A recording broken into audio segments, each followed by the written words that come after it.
हरे कृष्णा, राधे राधे। स्वागत है आप सभी का गोविंद भजन चैनल पर। पूर्णिमा के दिन श्री सत्यनारायण भगवान की कथा और पूर्णिमा व्रत की कथा पढ़िया सुनी जाती है। आज के दिन जो भी भक्त सच्चे मन से जैसी भी कामना को लेकर इस कथा को पढ़ते अथवा सुनते हैं और दूसरों को सुनाते हैं, भगवान श्री हरि और भगवान कृष्ण की कृपा से उनकी सभी मनोकामनाएं पूर्ण होती है। आज आप सुनेंगे सत्यनारायण भगवान की व्रत कथा का, तो चलिए वीडियो शुरू करते हैं। एक समय की बात है, नैशिरण्य तीर्थ में शौनकादि 88,000 ऋषियों ने श्री सूत जी से पूछा, हे प्रभु, इस कलयुग में वेद विद्या रहित मनुष्य को प्रभु भक्ति किस प्रकार मिल सकती है तथा इनका उद्धार कैसे होगा? हे मुनि श्रेष्ठ, कोई ऐसा तप बताइए जिससे थोड़े समय में ही पुण्य मिले और मनवांचित फल भी मिल जाए। इस प्रकार की कथा सुनने की हम लोग इच्छा रखते हैं। सभी शास्त्रों के ज्ञाता सूत जी बोले, हे वैष्णवों में पूज्य, आप सभी ने प्राणियों के हित की बात पूछी है, इसलिए मैं एक ऐसे श्रेष्ठ व्रत के बारे में आप लोगों को जरूर बताऊंगा जिसके बारे में नारद जी ने श्री लक्ष्मी नारायण जी से पूछा था और श्री लक्ष्मीपति श्री हरि ने नारद जी से कहा था। आप भी इसे सुनिए। एक समय की बात है, श्री नारद जी दूसरों के हित की इच्छा के लिए अनेकों लोकों में घूमते हुए मृत्युलोक में जा पहुँचे। यहाँ उन्होंने अनेक योनियों में जन्मे सभी मनुष्यों को अपने कर्मों के अनुसार पीड़ा झेलते हुए देखा। उनका दुख देख नारद जी सोचने लगे कि ऐसा क्या किया जाए जिससे निश्चित रूप से मानव के दुखों का अंत हो जाए। इसी विचार पर मनन करते हुए वह विष्णु लोक में गए। वहाँ वह नारायण की स्तुति करने लगे और बोले, हे भगवान, आप अत्यंत शक्ति से संपन्न हैं, निर्गुण स्वरूप, सृष्टि के कारण भक्तों के दुख को दूर करने वाले हैं, आपको मेरा प्रणाम।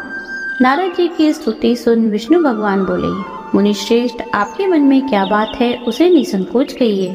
इस पर नारद जी बोले कि मृत्युलोक में अनेक योनियों में जन्मे मनुष्य अपने कर्मों के द्वारा अनेकों दुख से दुखी हो रहे हैं।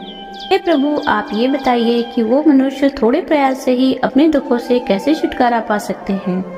तब श्री हरि बोले, हे नारद, मनुष्यों की भलाई के लिए तुमने बहुत उत्तम प्रश्न पूछा है। स्वर्ग लोक व मृत्युलोक दोनों में एक दुर्लभ उत्तम व्रत है जो पुण्य देने वाला है। आज प्रेमवश होकर मैं उसे तुमसे कहता हूँ। श्री सत्यनारायण भगवान का व्रत अच्छी तरह से विधान पूर्वक करके मनुष्य तुरंत ही यहाँ सुख भोग कर मरने पर मोक्ष पाता है। श्री हरि के वचन सुनकर नारद जी बोले कि उस व्रत का क्या फल है प्रभु, और उसका विधान क्या है? यह व्रत किसने किया था? इस व्रत को किस दिन करना चाहिए? आप सभी कुछ विस्तार से बताइए। नारद जी की बात सुनकर फिर श्री हरि बोले, दुख व शोक को दूर करने वाला, यह सभी स्थानों पर विजय दिलाने वाला है। मानव को भक्ति व श्रद्धा के साथ शाम को श्री सत्यनारायण की पूजा धर्मपरायण होकर ब्राह्मणों व बंधुओं के साथ करने, साथ ही यथाशक्ति अनुसार भक्ति भाव से भगवान को भोग लगाएं, आरती गाएं और ब्राह्मणों सहित बंधु बांधवों को भी भोजन करवाएं। उसके बाद स्वयं भोजन करें, कीर्तन भजन के साथ भगवान की भक्ति में लीन हो जाएं। इस तरह से सत्यनारायण भगवान का यह व्रत करने पर मनुष्य की सारी इच्छाएं निश्चित रूप से पूरी होती हैं। इस कलिकाल अर्थात कलयुग में मृत्युलोक में मोक्ष का यही एक सरल उपाय बताया गया है। श्री सूत जी बोले, हे ऋषियों, जिसने सबसे पहले इस व्रत को किया था उसका इतिहास कहता हूँ, ध्यान से सुनो। सुंदर काशीपुर नगरी में एक अत्यंत निर्धन ब्राह्मण रहता था। भूख प्यास से परेशान वह धरती पर घूमता रहता था। ब्राह्मणों से प्रेम करने वाले भगवान ने एक दिन ब्राह्मण का वेश धारण करके उसके पास जाकर पूछा, हे विप्र, नित्य दुखी होकर तुम पृथ्वी पर क्यों घूमते हो? दीन ब्राह्मण बोला, मैं निर्धन ब्राह्मण हूँ, भिक्षा के लिए धरती पर घूमता हूँ। यदि आप इसका कोई उपाय जानते हो तो बताइए। वृद्ध ब्राह्मण रूपी भगवान ने कहा कि श्री सत्यनारायण भगवान मनोवांछित फल देने वाले हैं, इसलिए तुम उनका पूजन करो। इसे करने से मनुष्य सभी दुखों से मुक्त हो जाता है। वृद्ध ब्राह्मण बनकर आए सत्यनारायण भगवान ने उस निर्धन ब्राह्मण को व्रत का सारा विधान बताकर अंतर्ध्यान हो गए। अगले दिन सुबह उठने के साथ ही उस बूढ़े ब्राह्मण ने मन में संकल्प लिया कि सत्यनारायण भगवान का व्रत करूंगा, और फिर अपने नित्य कर्मों से निवृत्त होकर वह भिक्षा के लिए चल पड़ा। उस दिन उसे भिक्षा में बहुत सा धन प्राप्त हुआ। उसी धन से उसने परिवार के साथ भगवान सत्यनारायण की पूजा की व व्रत रखा। इस व्रत के रखने से कुछ ही दिनों बाद उसके सभी दुख और कष्ट दूर होने लगे और देखते ही देखते एक संपन्न और अनेक संपत्तियों का मालिक बन गया। तब हर महीने की पूर्णिमा के दिन वे ब्राह्मण सत्यनारायण की पूजा व व्रत करने लगा। इस प्रकार सत्यनारायण भगवान के इस व्रत को करके वह श्रेष्ठ ब्राह्मण सभी पापों और गरीबी से मुक्त हो गया। उसने एक दुर्लभ मोक्ष पद को प्राप्त किया। इस तरह से सत्यनारायण भगवान के व्रत को जो मनुष्य करेगा वह सभी प्रकार के पापों से छूटकर मोक्ष को प्राप्त होगा। श्री सूत जी बोले, इस तरह से नारद जी से नारायण जी का कहा हुआ श्री सत्यनारायण व्रत को मैंने तुमसे कहा। हे विप्रो, मैं अब और क्या कहूँ। ऋषि बोले, हे मुनिवर, संसार में उस विप्र से सुनकर और किस किस ने इस व्रत को किया, हम सबको इस बात को सुनना चाहिए। इसके लिए हमारे मन में श्रद्धा का भाव है। श्री सूत जी बोले, हे मुनियों, जिस जिसने इस व्रत को किया वह सब सुनो। एक समय वही विप्र धन व ऐश्वर्य के अनुसार अपने बंधु बांधवों के साथ इस व्रत को करने को तैयार हुआ। उसी समय एक लकड़ी बेचने वाला बूढ़ा आदमी आया और लकड़ियां बाहर रखकर अंदर ब्राह्मण के घर में गया। प्यास से दुखी वह लकड़हारा उनको व्रत करते हुए देख विप्र को नमस्कार कर पूछने लगा कि आप क्या कर रहे हैं तथा इसके करने से आपको क्या फल मिलेगा, कृपा करके मुझे भी बताइए। ब्राह्मण ने कहा कि यह सब मनोकामनाओं को पूर्ण करने वाला व्रत है। यह सत्यनारायण भगवान का व्रत है। इसकी कृपा से ही हमारे घर में धन धान्य आदि की वृद्धि हुई है। विप्र से सत्यनारायण व्रत के बारे में जानकर लकड़हारा बहुत प्रसन्न हुआ। चरणामत लेकर वह प्रसाद खाने के बाद अपने घर गया। लकड़हारे ने मन में संकल्प किया कि आज लकड़ी बेचने से जो धन मिलेगा उसी से श्री सत्यनारायण भगवान का उत्तम व्रत करूंगा। मन में इस विचार को लेकर बूढ़ा आदमी सिर पर लकड़ियां रखकर उसे नगर में बेचने गया, जहां उसे अपनी लकड़ियों का दाम पहले से 4 गुना अधिक मिला। बूढ़ा प्रसन्नता के साथ सारे पैसे लेकर सत्यनारायण भगवान की मूर्ति और व्रत की अन्य सामग्रियां लेकर अपने घर गया। वहां उसने अपने परिवारजनों को बुलाकर विधि विधान से सत्यनारायण भगवान का पूजन और व्रत किया। इस व्रत के प्रभाव से वह बूढ़ा लकड़हारा धन पुत्र आदि से युक्त होकर संसार के समस्त सुख को भोग कर अंतकाल में बैकुंठ धाम को चला गया। श्री सूत जी बोले, हे श्रेष्ठ मुनियों, अब आगे की कथा कहता हूँ। पहले समय में उल्कामुख नाम का एक बुद्धिमान राजा था। वह सत्यवक्ता और जितेंद्रिय था। प्रतिदिन देव स्थानों पर जाता और निर्धनों को धन देकर उनके कष्ट दूर करता था। उसकी पत्नी कमल के समान मुख वाली तथा सती साध्वी थी। भद्रशाली नदी के तट पर उन दोनों ने श्री सत्यनारायण भगवान का व्रत किया। उसी समय साधु नाम का एक वैश्य आया। उसके पास व्यापार करने के लिए बहुत सा धन भी था। राजा को व्रत करते देख वह विनय के साथ पूछने लगा, हे राजन, भक्ति भाव से पूर्ण होकर आप ये क्या कर रहे हैं? मैं सुनने की इच्छा रखता हूँ, तो कृपया आप मुझे भी बताइए। राजा बोला, मैं अपने बंधु बांधवों के साथ पुत्रादि की प्राप्ति के लिए श्री सत्यनारायण भगवान का व्रत व पूजन कर रहा हूँ। राजा के वचन सुनकर साधु आदर से बोला, हे राजन, मुझे इस व्रत का सारा विधान कहिए, मैं भी इस व्रत को करूँगा। मेरी भी संतान नहीं है और इस व्रत को करने से निश्चित रूप से ही मुझे संतान की प्राप्ति होगी। राजा से व्रत का सारा विधान सुनकर व्यापार से निवृत्त होकर वह अपने घर गया।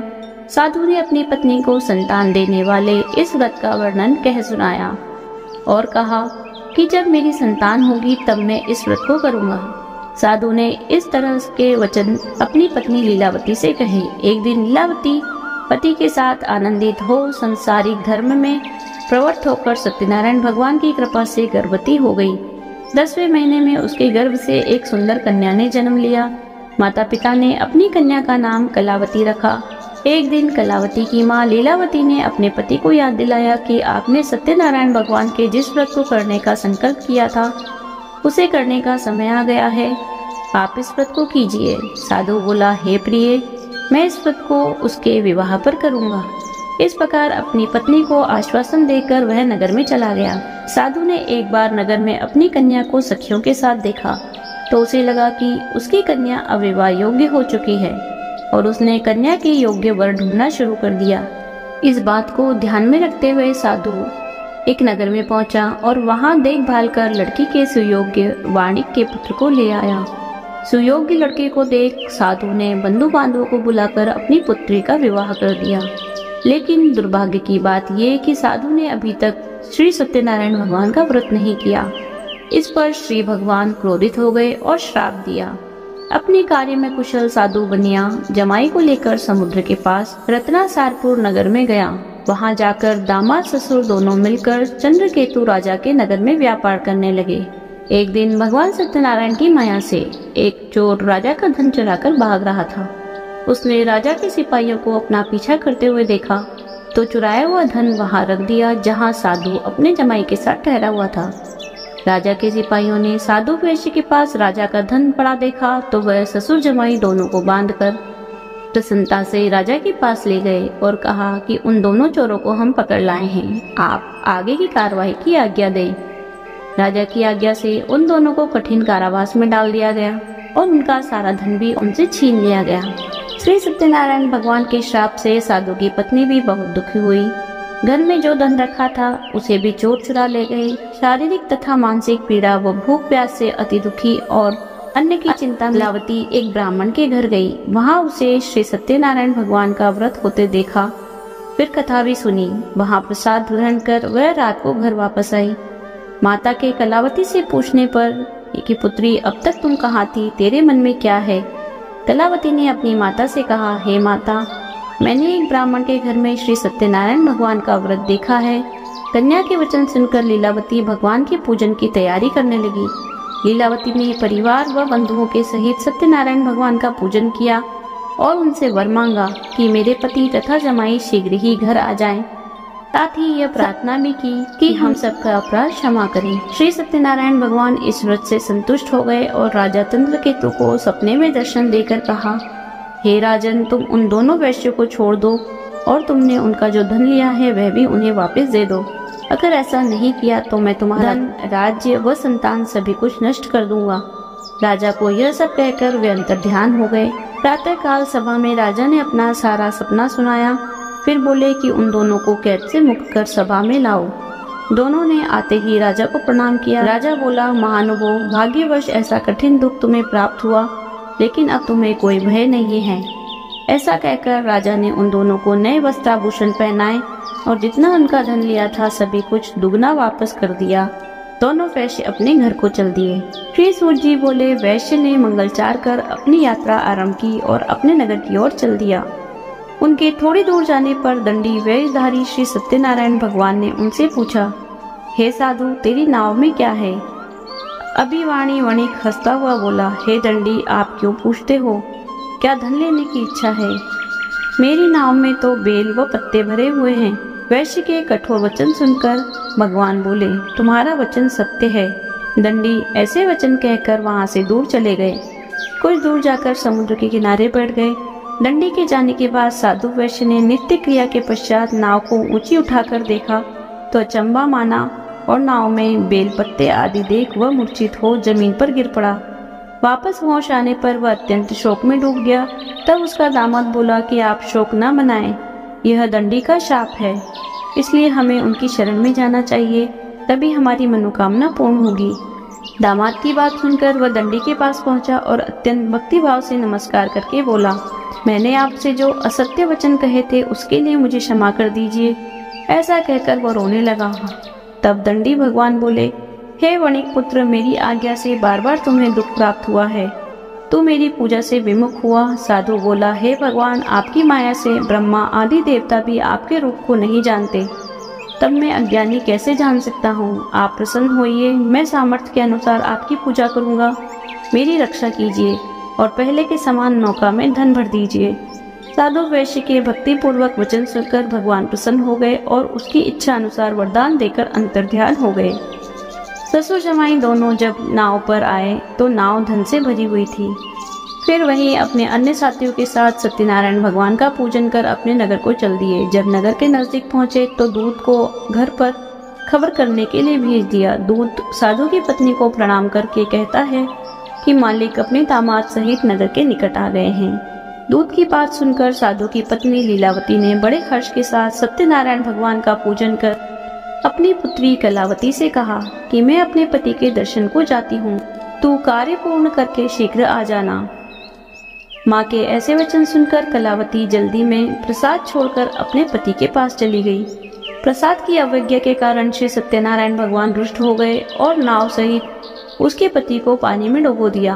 कलावती अपने पति को वहां न पाकर रोती हुई जमीन पर गिर गई। नौका को डूबा हुआ देखकर व कन्या को रोता देखकर साधु दुखी होकर बोला, हे प्रभु, मुझसे तथा मेरे परिवार से जो भूल हुई है उसे क्षमा करें। साधु के दीन वचन सुनकर श्री सत्यनारायण भगवान प्रसन्न हो गए और आकाशवाणी हुई, हे साधु, तेरी कन्या मेरे प्रसाद को छोड़कर आई है, इसलिए उसका पति अदृश्य हो गया है। यदि वह घर जाकर प्रसाद खाकर लौटती है तो इसका पति अवश्य मिलेगा। ऐसी आकाशवाणी सुनकर कल्यावती ने वैसा ही किया जैसा आकाशवाणी के दौरान भगवान ने कहा, और फिर प्रसाद ग्रहण करने के बाद जब वह वापस आई तो अपने पति के दर्शन करके अत्यंत प्रसन्न हुई। उसके बाद साधु अपने बंधु बांधवों सहित श्री सत्यनारायण भगवान का विधि विधान से पूजन करता है। इस लोक का सुख भोग व अंत में स्वर्ग को जाता है। श्री सूत जी बोले, हे ऋषियों, मैं और भी एक कथा सुनाता हूँ, उसे भी ध्यान पूर्वक सुनिए। प्रजापालन में लीन तुंगध्वज नाम का एक राजा था। उसने भी भगवान का प्रसाद त्याग कर बहुत ही दुख सहन किया। एक बार जंगल में जाकर वन्य पशुओं को मारकर वह बड़ के पेड़ के नीचे गाया। वहाँ उसने ग्वालों को भक्ति भाव से अपने बंधुओं सहित सत्यनारायण भगवान का पूजन करते देखा। अभिमानवश राजा ने उन्हें देखकर भी पूजा स्थान में नहीं गया और न ही उसने भगवान को प्रणाम किया। ग्वालों ने राजा को प्रसाद दिया, लेकिन वह प्रसाद नहीं खाया और प्रसाद को वहीं छोड़कर अपने नगर को चला गया। जब वह नगर में पहुंचा तो वहां सब कुछ तहस नहस हुआ पाया। वह शीघ्र ही समझ गया कि यह सब भगवान के अनादर का ही परिणाम है। वह दोबारा ग्वालों के पास पहुंचा और विधि पूर्वक पूजा करके प्रसाद खाया तो श्री सत्यनारायण भगवान की कृपा से सब कुछ पहले जैसा हो गया। दीर्घकाल तक सुख भोगने के बाद मरणोपरांत उसे स्वर्गलोक की प्राप्ति हुई। जो मनुष्य परम दुर्लभ इस व्रत को करेगा तो भगवान श्री सत्यनारायण की अनुकंपा से उसे धन धान्य की प्राप्ति होगी। निर्धन धनी हो जाता है और भय मुक्त हो जाता है। संतानहीन मनुष्य को संतान का सुख मिलता है और सारे मनोरथ पूर्ण होकर मानव अंतकाल बैकुंठ धाम को जाता है। तब सूत जी बोले, जिन्होंने पहले इस व्रत को किया, अब तक दूसरे जन्म की कथा कहता हूँ। वृद्ध शतानंद ब्राह्मण ने सुदामा का जन्म लेकर मोक्ष की प्राप्ति की। लकरहारे ने अगले जन्म में निषाद बनकर मोक्ष प्राप्त किया। उल्का मुख नाम का राजा दशरथ होकर बैकुंठ को गए। साधु नामक वैश्य ने मोरध्वज बनकर अपने पुत्र को आरे से चीरकर मोक्ष पाया। महाराज तुंगध्वज ने स्वयंभू होकर भगवान में भक्ति युक्त हो कर्म कर मोक्ष पाया। कथा सुनने के बाद सभी ने श्री हरि को झुककर प्रणाम किया। बोलिए श्री सत्यनारायण भगवान की जय। यदि आपको वीडियो अच्छी लगी हो तो लाइक कीजिए, शेयर कीजिए। आप अपने विचार हमें कमेंट कर सकते हैं। यदि आप चैनल पर नए हैं तो चैनल को सब्सक्राइब कर लीजिए, बेल आइकन को प्रेस कर दीजिए, जिससे आने वाली नई वीडियोस की नोटिफिकेशन आपको तुरंत मिल जाए। मिलती हूँ आपसे अगले वीडियो में, तब तक बने रहिए गोविंद गुजर चैनल पर। हरे कृष्णा, राधे राधे।